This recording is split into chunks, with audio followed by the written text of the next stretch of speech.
जैसे ही जंगोन को नीचे बेसमेंट में ले जाया जाता है, वहां एक बहुत बड़ी सेल बनी होती है। वो अंदर जाता है और वहां कुछ छोटी छोटी रूम्स देखता है।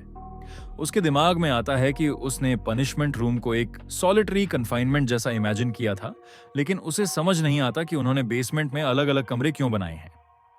तभी एक आदमी एक छोटा सा रूम खोलता है और जंगोन से कहता है कि अंदर जाओ। लेकिन वो कोई रूम नहीं बल्कि एक लॉकर होता है जिसमें बेयरली एक इंसान फिट हो सकता है। वो सोचता है कि क्या वो लोग सच में इनोसेंट लोगों को ऐसे छोटे लॉकर्स में बंद करके सजा देते हैं। वो एम्प्लॉय उस पर चिल्लाता है और स्टिक से उसकी आर्म की तरफ इशारा करते हुए कहता है, जल्दी अंदर जा वरना हाथ तोड़ दूंगा। जंगोन किसी तरह खुद को अंदर घुसाता है। वो ठीक से खड़ा भी नहीं हो सकता। दरवाजा बंद कर दिया जाता है। पूरा सेल अंधेरे और सन्नाटे से भरा होता है। जंगोन सोचता है कि जब वो मिलिट्री ट्रेनिंग में था तब उसे हर तरह की टॉर्चर के लिए प्रिपेयर किया गया था, जिसमें एनिमी के पकड़े जाने पर टॉर्चर चेंबर भी एक था, जिसमें इंसान न तो बैठ सकता है, न लेट सकता है, न सो सकता है। इस अनकंफर्टेबल पोजीशन में न खाना पॉसिबल है, न पानी पीना, न ही पेशाब जाना। यही टॉर्चर इंसान को फिजिकली और मेंटली तोड़ने के लिए यूज होती है। लेकिन ये लोग सिविलियंस पर इसे कैसे अप्लाई कर सकते हैं? सबसे बड़ी टेंशन की बात यह है कि उसे यहाँ 3 दिन बिताने हैं।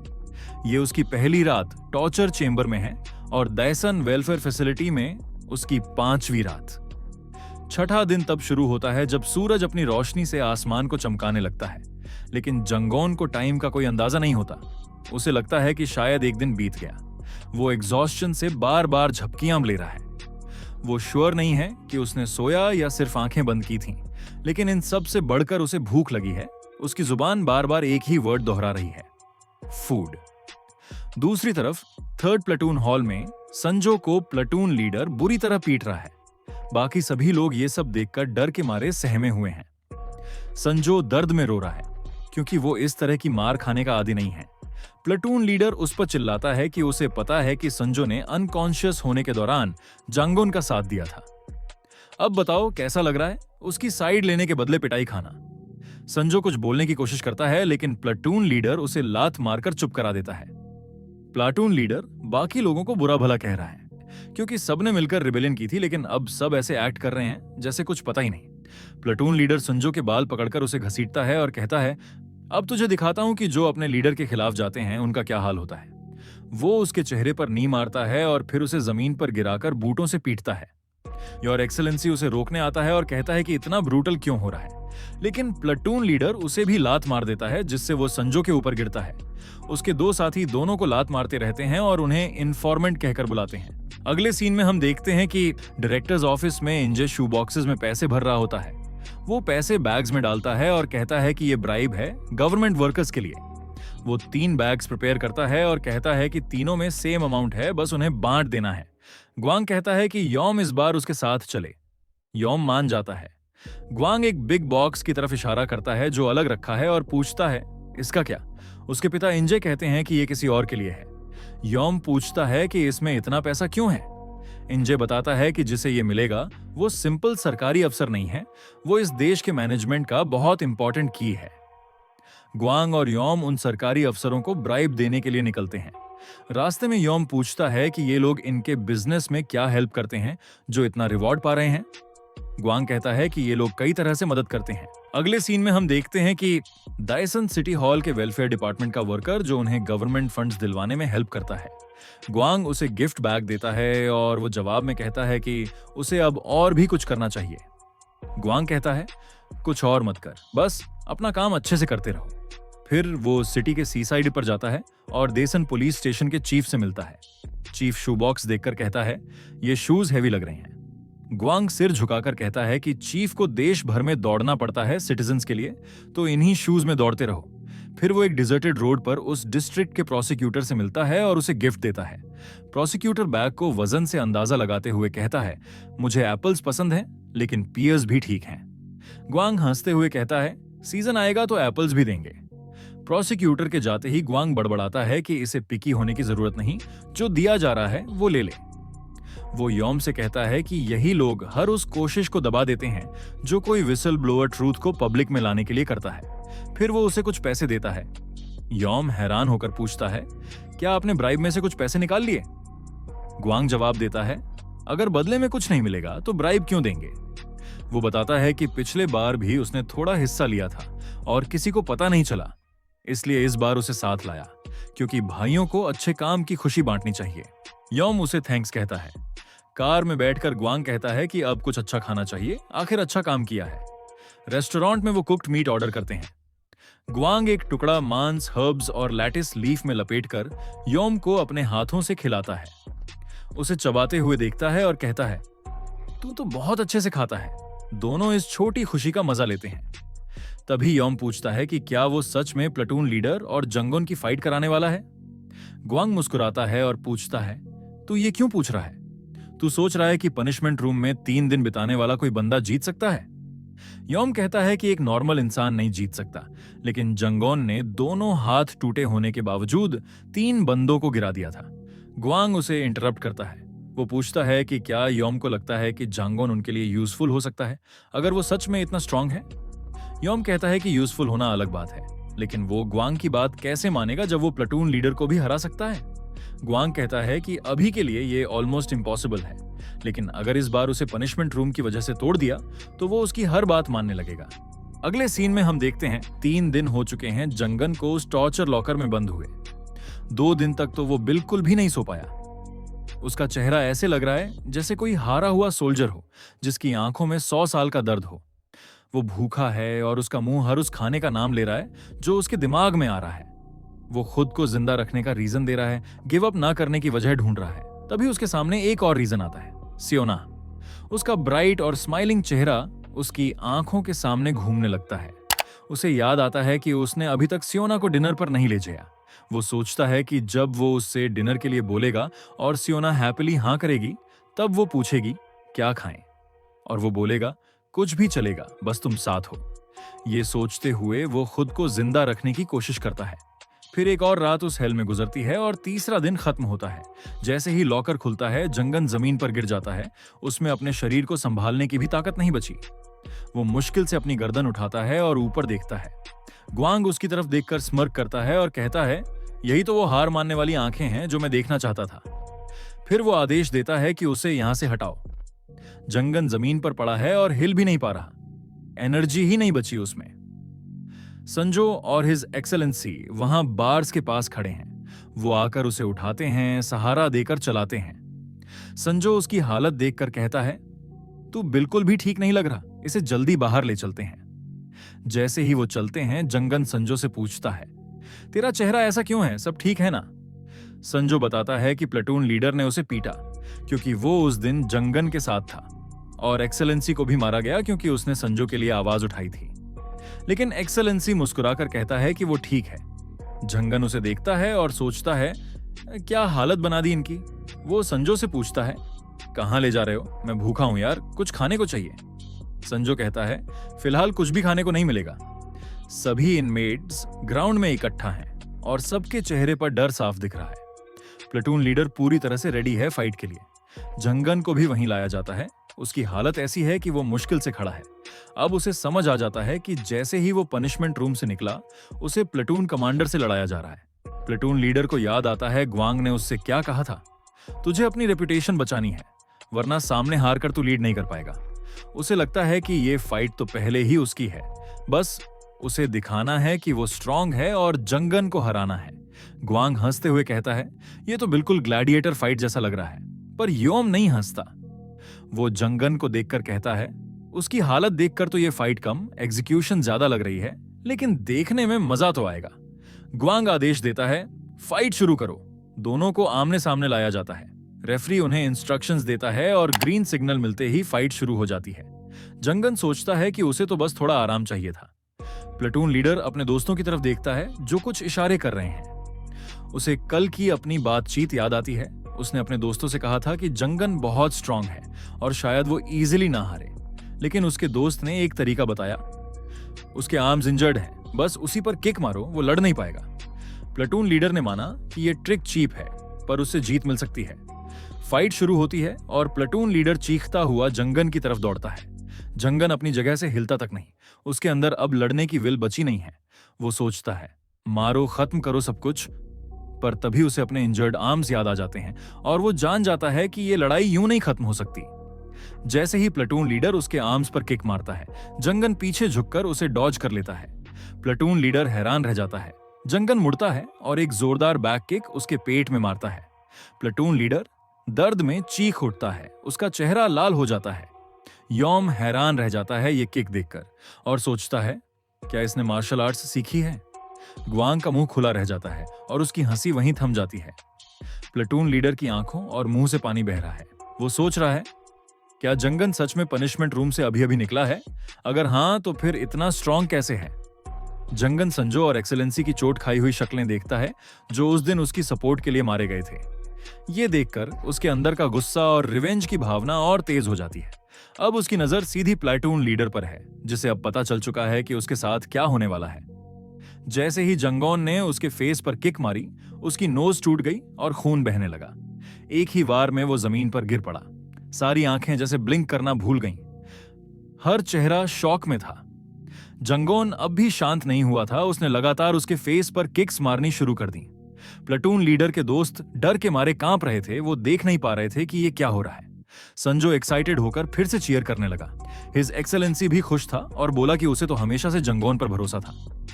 प्लेटून लीडर आधा मरा हुआ लग रहा था। उसके मुंह से झाग निकल रही थी। जंगोन ग्वांग के पास गया और पूछा, अब तुझे तसल्ली मिल गई? ग्वांग हंसते हुए बोला, तू बड़ा मजेदार बंदा है। हाँ, अब तसल्ली है। जंगोन कुछ कहने ही वाला था कि उसकी आंखें अपने आप बंद हो गईं और वो जमीन पर गिर गया। रेफरी दौड़कर उसके पास आया और चेक किया। ग्वांग ने पूछा, क्या हुआ इसे? रेफरी ने उसके फेस को देखा और बोला, ये तो सो रहा है। ग्वांग हंसते हुए बोला, ये बंदा सच में बहुत एंटरटेनिंग है। मेरे पास इसके लिए एक मजेदार आइडिया है। जंगोन आराम से सो रहा था, लेकिन अचानक उसकी आंखें खुली। उसने देखा कि संजो उसके पास खड़ा है और एक्साइटेड होकर देख रहा है कि वो होश में आ गया है। जंगोन बहुत कमजोर लग रहा था और ठीक से आंखें नहीं खोल पा रहा था। उसने धीमी आवाज में पूछा, क्या हुआ? संजो बेपरवाह सा बोला, तू सो गया था तो मैंने तुझे यहां उठा लाया, और हां, आज काम भी स्किप कर दिया ताकि तेरे साथ रह सकूं। जंगोन उठने की कोशिश करता है और तभी उसकी नजर अपने हाथ पर बंधे रिबन और कीज पर जाती है। वो संजो से पूछता है, ये क्या है? संजो बताता है, जब तू सो रहा था तो वाइस प्रेसिडेंट ने तुझे थर्ड प्लेटून का नया लीडर बना दिया। जंगोन शॉक में उससे पूछता है, क्या तू सच बोल रहा है? दूसरी तरफ ग्वांग और यॉम ऑफिस में हैं। यॉम कुछ परेशान दिख रहा है। ग्वांग चाय बना रहा है, टी, शुगर और मिल्क। तीनों 2-2 स्पून डालता है। वो यॉम को कप देता है और कहता है, सावधानी से पीना, गरम है। यॉम चाय की चुस्की लेते हुए पूछता है, तू उस वक्त क्या सोच रहा था? ग्वांग बोलता है, क्या चाय का टेस्ट पसंद नहीं आया? मुझे तो ठीक लग रही है। यॉम कहता है, मैं टी की बात नहीं कर रहा। मैं ये पूछ रहा हूं कि तूने जंगन को प्लाटून लीडर क्यों बनाया? ग्वांग जवाब देता है, सबसे पहली और सबसे इंपॉर्टेंट बात, जो पुराना लीडर था वो जितना सोचा था उससे भी कमजोर निकला, और जंगोन वो जितना सोचा था उससे भी ज्यादा स्ट्रांग निकला। इसलिए जब जरूरत पड़ेगी वो हमारे काम आएगा। यॉम बोलता है कि उसके हिसाब से जंगोन कोई नॉर्मल लड़ने वाला बंदा नहीं है, वो एक ट्रेन्ड फाइटर है। वो उसके फाइटिंग स्टाइल की बात करता है और कहता है, अगर उसके आर्म्स पूरी तरह हील हो गए तो शायद हम उसे कंट्रोल नहीं कर पाएंगे। ग्वांग जवाब देता है, क्या तुझे नहीं पता? यॉम पूछता है, क्या? ग्वांग बोलता है, हमारे सिर्फ एक एम्प्लॉय की जरूरत होती है एक प्लेटून को कंट्रोल करने के लिए। ये तुझे अजीब नहीं लगता? वो उसे इमेजिन करने को कहता है। अगर 20 या 30 इनमेट से एक साथ उस एक एम्प्लॉय पर हमला कर दें तो वो अकेला क्या करेगा? फिजिकली तो वो हार ही जाएगा, लेकिन फिर भी कोई इनमेट लाइन क्रॉस नहीं करता। ऐसा क्यों? यॉम कहता है, इसके 2 रीजंस हो सकते हैं। पहला, वे लोग एक दूसरे की चुगली करते हैं। दूसरा, उन्हें लगता है कि अगर उन्होंने कुछ किया तो बाकी एम्प्लॉइज तुरंत आ जाएंगे और वो पनिशमेंट रूम पहुंचा दिए जाएंगे। ग्वांग कहता है, वो असली रीजन नहीं है। असली रीजन है डर और बेबसी की फीलिंग जो उन्हें कंट्रोल करती है। फिर वो एग्जाम्पल देता है, साउथ ईस्ट एशिया में जब हाथियों को ट्रेन किया जाता है तो छोटे हाथियों को बांधकर आयरन हुक से मारा जाता है ताकि उन्हें इंसानों से डर लगे। बड़े होकर भी जब वो इंसान को कुचल सकते हैं तब भी वो कुछ नहीं करते क्योंकि वो डरते हैं। जंगोन भी वैसे ही है।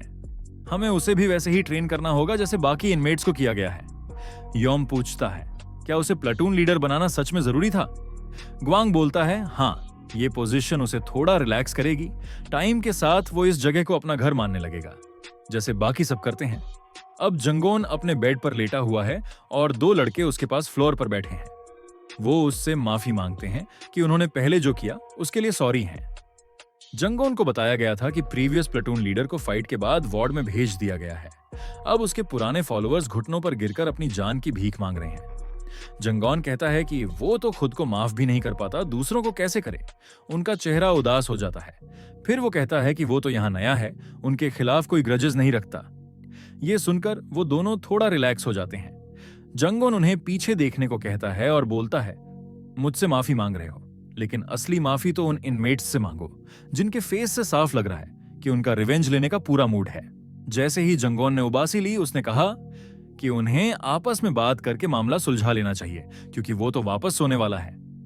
वो दोनों फिर भी बार बार कह रहे थे, प्लीज सेव अस, लेकिन जंगोन ने मुंह घुमा लिया और फिर से सो गया।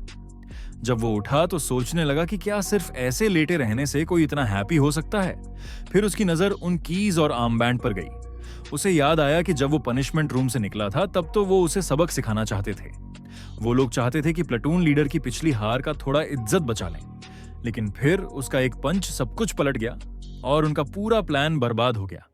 शायद इसलिए उसे वार्ड भेज दिया गया, क्योंकि 2 बार हारने के बाद वो उनके लिए अब यूजलेस बन चुका था। यहां तक कि प्लान तो जांगोन को समझ आ रहा था, लेकिन अब जो उसे प्लेटून लीडर बना दिया गया, उसके पीछे क्या मकसद हो सकता है? क्या उन्हें लगता है कि वो पावर के टेस्ट का एडिक्ट बन जाएगा, जैसे वो पिछला बंदा था, और फिर वो लोग उसे कंट्रोल कर पाएंगे? जांगोन स्मर्क करता है और कहता है, हाउ अडोरेबल। क्या उन्हें सच में लगता है कि वो ऐसा इंसान है, या तो उन्होंने अपने आसपास कभी किसी स्मार्ट इंसान को देखा नहीं, या उन्हें ये नहीं पता कि हर इंसान उनकी तरह सेल्फिश नहीं होता। फिलहाल जंगोन डिसाइड करता है कि वो उनका कहां मानेगा, क्योंकि अभी के लिए यही बेस्ट ऑप्शन है। अगले सीन में हम देखते हैं दैसन होटल में आज कसीनो और डाइनिंग लाउंज का ग्रैंड ओपनिंग है। डेकोरेशन पूरे थीम के हिसाब से किया गया है। तेमून और सेनेटर चॉय रिबन कट करने के लिए रेडी हैं। एंकर अनाउंस करता है रिबन कटिंग सेरेमनी और काउंटडाउन शुरू करता है। जैसे ही रिबन कट होता है, मीडिया पूरा इवेंट कवर कर रही होती है। सेनेटर चॉय हैंडशेक करता है तैमून से और उसे बधाई देता है इस बड़े दिन के लिए। कहता है, it was worth the wait. Taimur respect में सिर झुकाकर बो करता है और कहता है, यह सब सेनेटर चॉय की वजह से है। लेकिन मन ही मन वो उसे गालियां दे रहा होता है। अगर ये बंदा मेरे और ग्वान्हो के बीच में मिडिल मैन बनाना घूमता तो इतना इंतजार ही नहीं करना पड़ता। तभी सेनेटर का सेक्रेटरी उसे रिमाइंड कराता है कि अगला अपॉइंटमेंट टाइम हो गया है। चॉय चला जाता है और कहता है, will meet soon and continue the rest. तैमून अब भी झुका होता है और कहता है, best wishes for your trip. उसका पर्सनल सेक्रेटरी क्वाइटली कहता है, सर वो चले गए, अब सीधा खड़े हो जाइए। तैमून को टेंशन होने लगती है कि सेनेटर फिर से उसे मिलने बुलाएगा। वो अपने सेक्रेटरी को कहता है कि एक और एप्पल बॉक्स प्रिपेयर करना पड़ेगा। फिर वो सबको कहता है, let's go out and eat. कोई पूछता है, सर कहां चलें? तैमून कहता है, चलो वही डंपलिंग वाली जगह चलते हैं, लेकिन आज कुछ भी ऑर्डर करो, ट्रीट ऑन मी। उसके अंडरलिंग्स इस मौके का पूरा फायदा उठाते हैं और जमकर खाना ऑर्डर करते हैं। लेकिन आज तैमून भी हैप्पी है तो वो भी एंजॉय कर रहा है। उसका सेक्रेटरी उसे ड्रिंक सर्व करता है और कहता है, sir you've done a good job। अचानक तैमून थोड़े ग्लूमी मूड में आ जाता है। सेक्रेटरी पूछता है, सर अचानक सैडनेस क्यों? वो कहता है, अगर ये सेनेटर को देने वाले पैसे की टेंशन है तो टेंशन मत लो, इस नए बिजनेस से बहुत पैसा आएगा। तैमून एक और सिप लेता है और कहता है, money is great but everything feels boring these days. वो कहता है, जब शुरू किया था तब सब इंटरेस्टिंग था, रूल्स थे, स्ट्रॉन्गेस्ट सर्वाइव्स, और उसी हिसाब से मैंने कमजोरों को हटाया और यहां तक पहुंचा। लेकिन अब इस सक्सेस के बाद भी मुझे उन लोगों के सामने झुकना पड़ता है जो मुझसे ऊपर हैं। Business rules are dirty. Dinner के बाद वो अपने लोगों से विदा लेता है, जो उसके आगे झुककर रिस्पेक्ट दिखा रहे होते हैं। घर लौटते वक्त वो ड्राइवर से कहता है, यहीं उतार दो। सेक्रेटरी कहता है, सर अभी घर दूर है और आप ड्रंक भी हैं। लेकिन तैमून इंसिस्ट करता है, मुझे बस थोड़ा वॉक करना है, इससे मैं सोबर हो जाऊंगा। अचानक उसके सामने ग्वान्हो और उसके आदमी आ जाते हैं। तैमून मुस्कुराता है और कहता है, बाकी सब कहां हैं? क्या अभी भी हॉस्पिटल में हैं? ग्वान्हो गुस्से में देखता है और कहता है, मुझे कुछ सवाल पूछने हैं, इसलिए आया हूं। तैमून कहता है, रूल तो तुम्हें पता है, अगर मुझे हरा दोगे तो आंसर मिलेगा। ग्वानहो ग्रिन करता है और अपने आदमियों को हमला करने का ऑर्डर देता है। तैमून भी रेडी हो जाता है और कहता है, I am completely sober now. Gwanho ने स्ट्रिक्ट इंस्ट्रक्शन दी थी, तैमून को हर हाल में पकड़ना है। जैसे ही हमला शुरू होता है, ग्वानहो और उसके आदमी पूरी प्लानिंग के साथ हथियार लिए हुए तैमून को मारने के लिए तैयार होते हैं और वो सीधे अटैक कर देते हैं। अगर वीडियो पसंद आया हो तो एक लाइक जरूर कर देना। कमेंट करके बताओ कि आपको सबसे इंटरेस्टिंग पार्ट कौन सा लगा। और हाँ, अगर अभी तक चैनल को सब्सक्राइब नहीं किया है तो जल्दी से कर लो। बेल आइकॉन को भी प्रेस कर देना ताकि कोई भी अपडेट मिस ना हो। मिलते हैं अगले वीडियो में, तब तक के लिए टेक केयर और कीप स्माइलिंग।